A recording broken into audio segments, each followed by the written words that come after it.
Olá, boa noite a todos, graça e paz do nosso Senhor e Salvador Jesus Cristo. Essa semana eu abri um link, um desafio, abri um formulário colocado no Facebook, em que eu fiz a proposta para que nós tivéssemos esse momento de oração, sim, como a gente tem todo sábado, que a gente fala da palavra de Deus, que eu escolho uma palavra, um texto bíblico, que eu faço um estudo semanal. E quinta-feira eu queria fazer uma coisa diferente. Estou há muito tempo querendo fazer uma coisa diferente.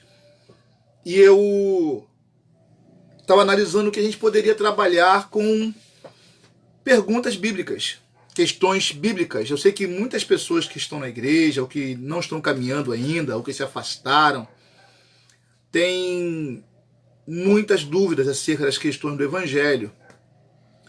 E muitas vezes na igreja, né, ou não tem tempo de perguntar, ou na escola dominical, às vezes, o tempo é muito corrido e a pessoa não tem a oportunidade de perguntar aquilo que ela precisa saber. Eu deixei o link disponível no Facebook, depois eu vou subi-lo novamente para estar no topo, para vocês terem dúvidas, poderem perguntar. Como eu coloquei o link na semana, eu coloquei o link essa semana, na terça-feira, hoje é quinta, são 2 dias apenas, né? Nós tivemos 2 perguntas. Uma pergunta tem a ver com a Bíblia, sim. A outra pergunta não tem muito a ver com a Bíblia, não. Então nós vamos buscar responder a pergunta que foi colocada acerca da Bíblia. Mas antes vamos fazer uma oração, porque é importante a gente começar qualquer tipo de estudo bíblico da palavra de Deus, orando, porque é Ele quem nos revela o sentido da palavra. Oremos. Amado Deus, Pai querido e santo, te dou graças, Senhor, pela bondade, misericórdia, pelo Teu amor, pela Tua presença em nossas vidas, pela oportunidade que nós temos de pregar a Tua palavra, ó Deus. Eu te louvo, Pai, pela chance que o Senhor nos dá, ó Deus, de sermos instrumentos Teus, ó Deus. Te louvo pela Tua misericórdia, pelo Teu amor, pela Tua bondade, pela Tua presença em nossas vidas. Deus, que o Senhor venha abrir nossa mente, nosso coração, para que venhamos estar compreendendo, Pai, o alcance da Tua palavra. Que a nossa mente, ó Deus, ela venha receber a Tua palavra e que ela venha estar produtiva, ó Deus. Não venhamos ser apenas ouvintes, mas praticante da Tua palavra, que é o que o Senhor requer de nós. Então nos ajude, Pai, a tirar essas dúvidas que surgem muitas vezes de nossos irmãos, meus irmãos que por aí fora às vezes estão preocupados têm algumas perguntas, e às vezes têm vergonha de perguntar, mas o Senhor, Pai, nos dê condições, Pai, de pesquisar, estudar e responder. Que o Senhor me use conforme tudo o Senhor quer. Em nome de Jesus, amém. Amém, Jesus. O texto, por exemplo, que a pergunta que foi feita essa semana é uma pergunta até interessante. Eu achei a pergunta bastante curiosa. Porque eu sei que muitas vezes nós temos algumas dúvidas e tem algumas perguntas que a gente fica assim receoso de perguntar, né? De perguntar ao pastor, perguntar ao professor. Mas olha só, vou falar uma coisa com vocês. Perguntem sim ao pastor da igreja de vocês, se tiver dúvida.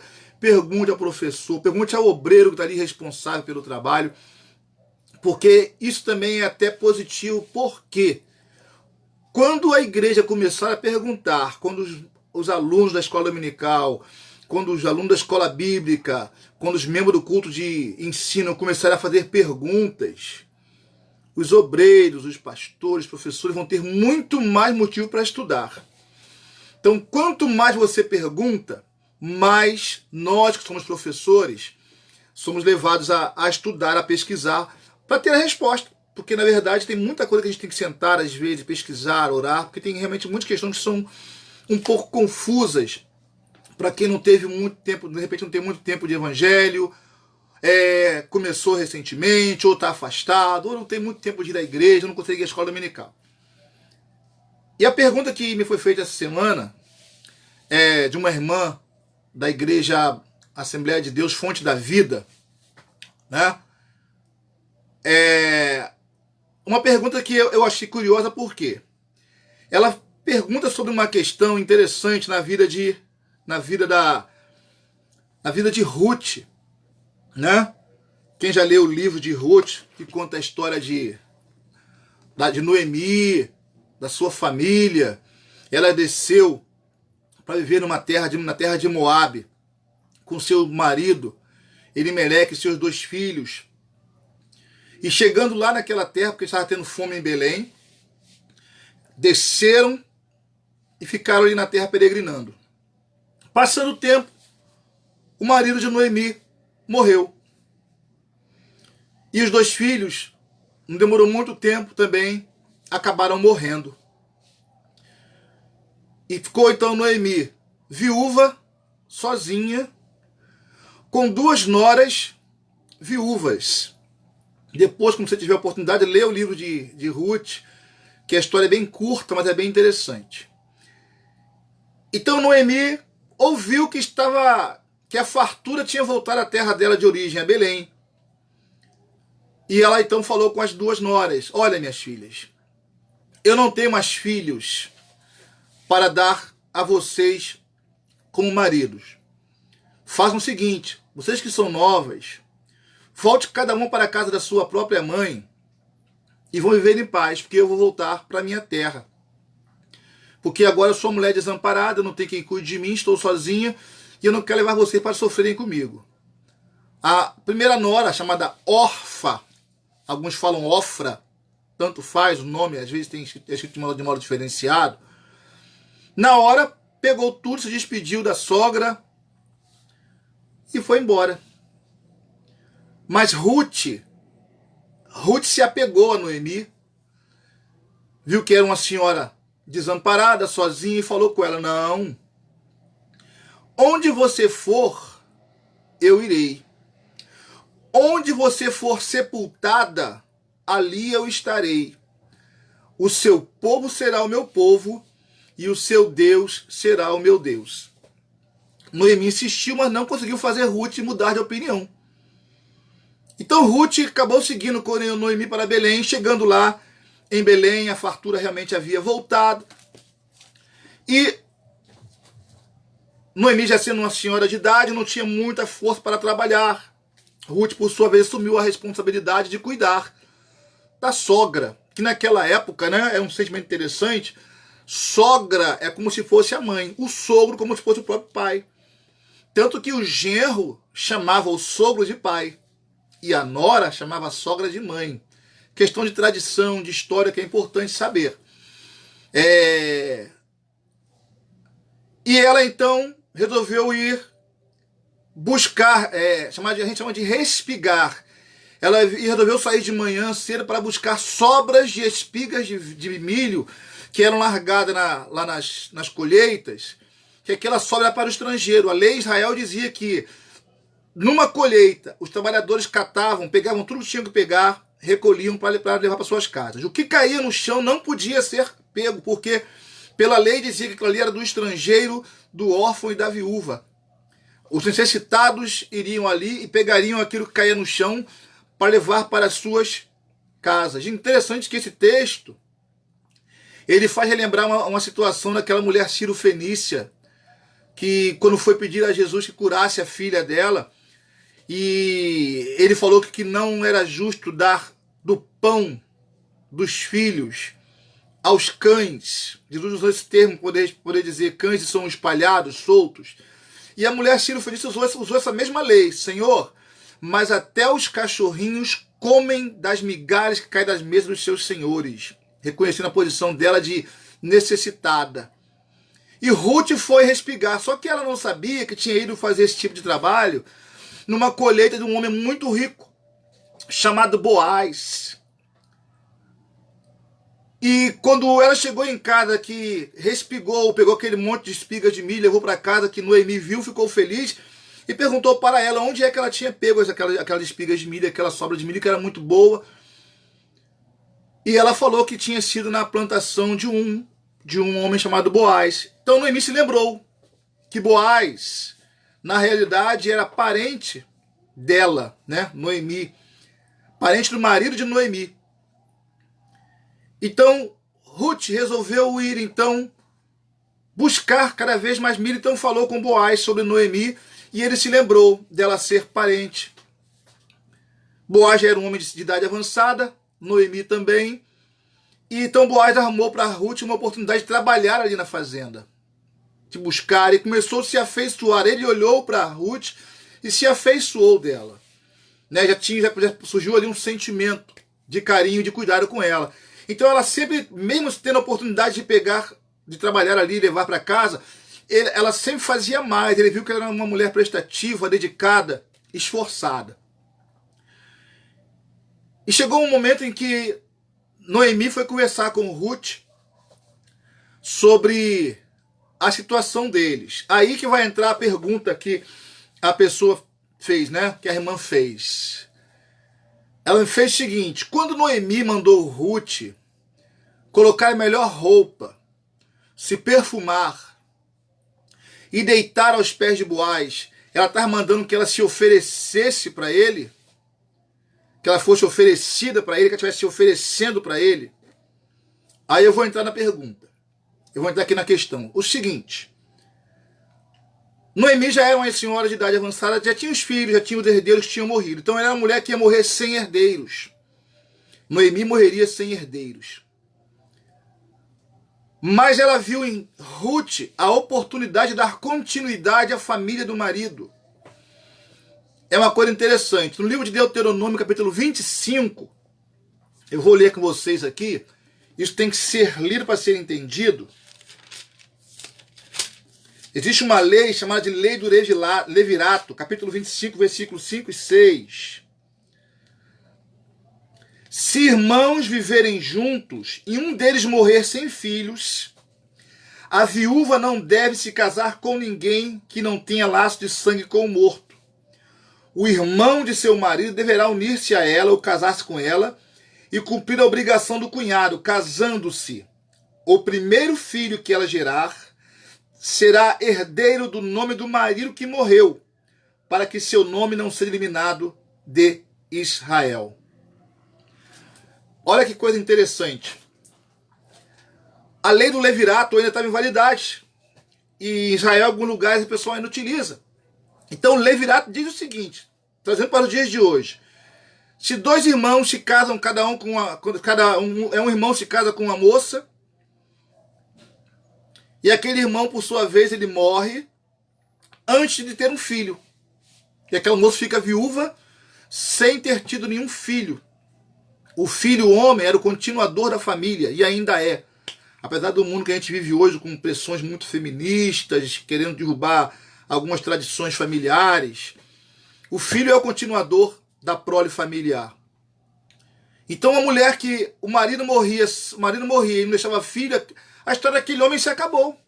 Não tem herdeiros, não tem história.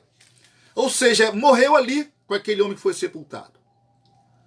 E a lei do levirato garantia que toda a família teria um descendente. Isso quer dizer que o primeiro filho daquela mulher que se casasse com o cunhado porque o marido morreu, o primeiro filho levaria o sobrenome ou o nome ou a herança do marido morto, para dar continuidade ao marido morto, o nome do marido morto. E Noemi viu a oportunidade de trazer à tona o levirato, que já era praticado naquela época. Só que ela já tinha idade avançada e não faria sentido para ela ter um filho agora na idade que ela já tinha, os filhos já tinham falecido. Mas como continuar agora a família dela? O marido morreu, os filhos morreu, ela era mulher desamparada, como ela dizia, né? Tanto que ela fala que agora chamar-me-ão Mara, amargurada, né? Então ela conversou com Ruth e ela se lembrou da lei do levirato. Ela percebeu que Boaz cuidava muito bem de Ruth, porque ela já percebeu na experiência dela de vida que Boaz já estava gostando dela. Mas Boaz era um homem muito justo, e ele não queria cometer nenhum tipo de ato errado dentro de Israel, porque ele era um dos anciãos ali daquela cidade, em Belém, e as pessoas vinham se consultar com ele. Era assim que os anciãos faziam, os mais novos vinham contar com os mais velhos. Então, o que Noemi fez foi aconselhar a Ruth. Ruth, põe a sua melhor roupa, o seu melhor perfume, e depois que todos tiverem terminado a colheita, e Boaz tiver ido deitar-se para descansar, você vai lá, você descobre os pés dele e deite-se ao lado dele. Não foi uma atitude de assédio, para falar uma coisa para vocês. Aquilo não foi uma ação de assédio. Aquilo ali foi uma forma que Noemi entendeu de lembrar a Boaz do cumprimento da lei do levirato, que Boaz estava, por sua vez, se esquecendo. Com certeza, Boaz devia ter outros parentes mais novos. Tanto que quando ele acorda no meio da noite e ele percebe que tem alguém do lado dele, ele pergunta: quem está aí? E a primeira coisa que Ruth faz a falar com ele é que era ela e que ele deveria estender um manto sobre ela, porque ele era agora o resgatador dela. Olha só que coisa interessante. Aquela fala dela trouxe à memória dele a responsabilidade que ele tinha como quem deveria remir, resgatar a honra dela e a história da família da sogra. Então Boaz, conversando com ela, ele falou que ele era uma mulher muito justa, que ele ficou, por sua vez, feliz porque ela não escolheu os mais jovens, mas um homem mais velho, mas que iria fazer aquilo na medida do possível, porque tinha alguém que era superior a ele que tinha que fazer a escolha. Porque o campo que pertencia a Noemi tinha que ser resgatado por ele ou talvez pelo irmão dele. No dia seguinte, na cidade, ele sentou-se na praça. Ruth já tinha ido embora para casa, falou com a sogra o que tinha acontecido, disse que a sogra falou que ela ficasse tranquila, que o que tivesse que ser feito seria feito. Ela foi para casa muito cedo, assim, era bem escuro, para que ninguém visse, porque ele não queria desonrar a imagem dela, e ela, por sua vez, não queria que ele ficasse desonrado. Então, naquela hora ali, Boaz, conversando com outro remidor, falou: olha, tem uma situação. Noemi, esposa de Elimeleque, voltou para a cidade, ela é viúva, e um de nós tem que resgatar todos os bens que pertenciam a ela, porque naquela época, quando você vendia um bem e voltar para a cidade, depois de 7 anos, o bem tinha que voltar para você. E um de nós tem que resgatar todos os bens de Noemi. Mas, aí Boaz usou de sabedoria. Existe uma situação. Aquele que resgatar os campos que pertencem a Elimeleque, que são de Noemi, também terá que ficar com ela e com a nora que veio com ela. Aí naquela hora o outro concorrente falou: olha, tudo bem, então vamos fazer o seguinte. Então, que seja você o que resgate, seja você o remidor. Então, a partir daquele mesmo momento, Boaz resgatou tudo que pertencia a Noemi. Ele tomou Ruth como esposa, se casou com ela. E a partir daquele momento, Ruth era uma mulher moabita, estrangeira. O nome de Ruth passou a constar na genealogia de Jesus Cristo, porque o descendente dela foi bisavô de Davi, entrando na história. Agora eu quero falar no sentido espiritual, porque a palavra de Deus ela tem que ser lida da seguinte maneira. Ela não pode ser lida assim: eu olhei e eu entendi aquilo e aquilo. Não, você tem que ler ela com vários sentidos. Primeiro, a época que foi escrito, por que foi escrito, quem escreveu e por que foi escrito. É o sentido que a gente analisa, o sentido histórico e cultural do texto. E também tem algumas questões que têm que ser analisadas. A Bíblia não é para ser lida como um livro de lazer, né? Você pega um Sidney Sheldon, você lê um Sidney Sheldon com uma história bonita, maravilha. Leu a história, acabou. Você lê uma Agatha Christie, que legal, um suspense, uma aventura, acabou. Mas a Bíblia não. A Bíblia você lê, ela tem todos os textos que você lê nela. Ela tem sentido histórico, sim, mas também tem um sentido espiritual. Quando você para analisar o sentido aqui desse texto, Noemi significa Israel. Porque Noemi ela era descendente de Israel, do povo judeu. Ruth se casou com o filho de Noemi. O filho de Noemi também era judeu e foi resgatado, então ele se casou. Ruth voltou e resolveu seguir o mesmo Deus que Noemi seguia, o Deus que nós servimos. E adotou então o Deus de Israel como Deus dela. Ruth aqui simboliza a igreja. Noemi simboliza Israel, que teve que descer para uma terra estranha, depois voltou, mas deixou o exemplo, trouxe com ela novas vidas transformadas. Nós fomos enxertados em Abraão, somos enxertados na videira. Nós não somos judeus, mas fomos enxertados como igreja, fazemos parte do povo de Israel espiritual. Mas para que fosse completa a salvação, havia a necessidade de um resgate. Assim como Boaz falou, eu sou o seu resgatador, o seu remidor, o seu redentor. Boaz aqui, ele tem o tipo, ele simboliza Jesus Cristo. Aquele que assumiu a responsabilidade de cuidar de Israel, Noemi, e de cuidar de Ruth, a igreja, para dar descendência e continuar a história, a tratar e a cuidar. Então, quando a gente para ler o texto da Bíblia, a gente tem que sempre buscar nele um sentido espiritual. Alguma coisa Deus quer falar. E nesse texto que a gente lê de Ruth, dentre muitos outros textos que nós lemos, a gente percebe que Deus está falando que não importa a dificuldade que você está atravessando hoje, eu tenho para você um resgatador. Eu tenho para você um remidor. O teu sofrimento não vai durar para sempre. No tempo certo eu virei e eu te resgatarei. Mas também mostra uma coisa interessante em relação a Ruth como igreja. A igreja tem que se aproximar daquele que a resgatará.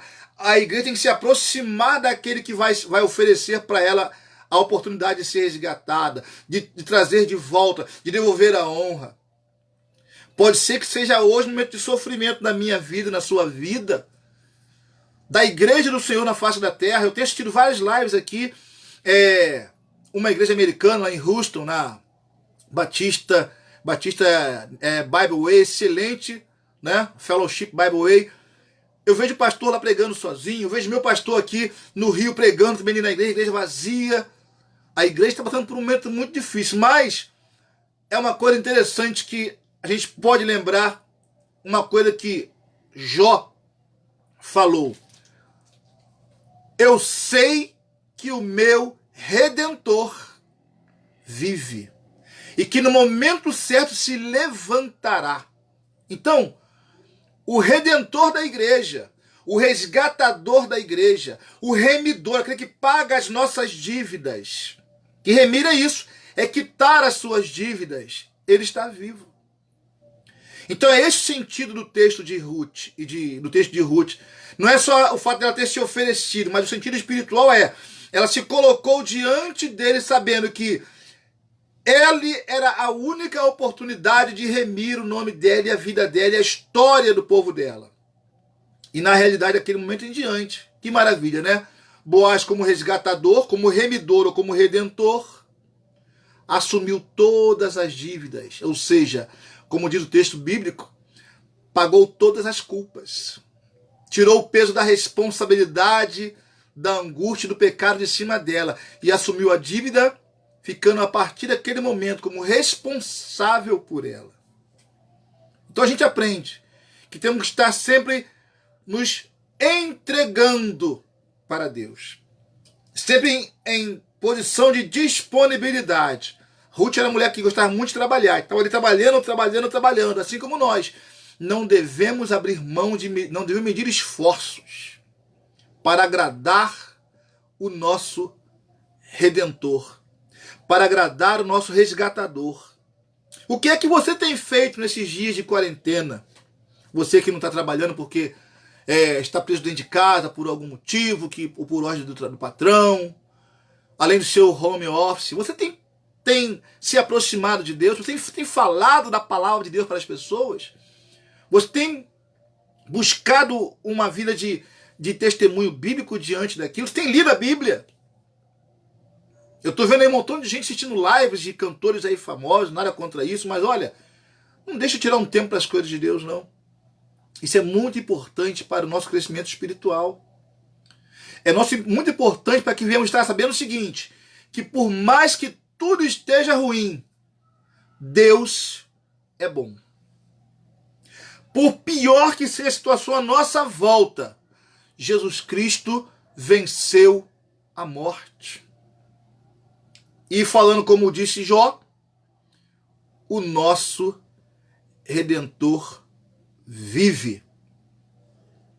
E também como o próprio Jesus Cristo falou para cada um de nós, deixando na sua palavra, no mundo tereis aflições, mas tende bom ânimo. E muito mais, eis que eu estou convosco.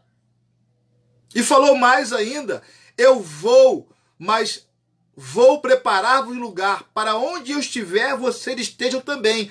A igreja tem garantia de proteção e de segurança. A igreja, você que confessa a Deus como seu Senhor, a Jesus Cristo como teu Salvador, a igreja tem essa garantia de segurança. Então não desanime, confie, e eu vou deixar o link novamente no Facebook daqui a pouco, para vocês que tiverem dúvidas sobre outros personagens bíblicos, sobre algumas situações da Bíblia que são confusas para vocês muitas vezes. Quer fazer uma pergunta, de repente, se a sua escola dominical passou alguma coisa assim batido que você não percebeu, a gente pode responder também. Lá na nossa igreja estamos estudando a revista